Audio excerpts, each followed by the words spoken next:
amụrụ m amụ n'Enugu a nga akwụkwọ n'Enugu a nụọ nwaanyị n'Enugu a kemgbe m tolitere agatụrụbeghị m ugwu Hausa nọrọ abalị 15.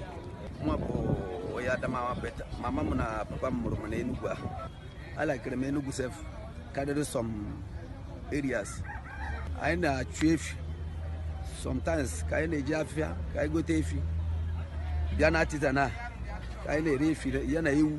Ebigo m arọ 35 n'Enugu steeti a. Abịa m n'Igbo lese kịta anọ bụ ọrụ ebe 20 years. Anyị ndụ m na-abị n'Enugu steeti bụ ndụ dị mma.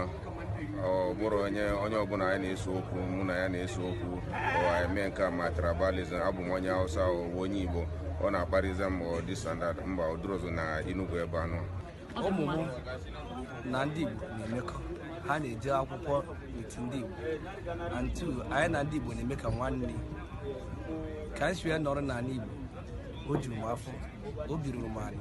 A nwere ọtụtụ ụmụ nwanne m nụrụ ndị Igbo ọkụ ụmụ nwanne m nụkwara ndị Igbo nụkwara ndị be anyị so ihe dị ya bụ nkwekọrịta. Ndị Igbo bụ ndị na-adaghị achọ nsogbu ọ ndị na-anabata onye ọbịa ha na ha ebiri nke ọma.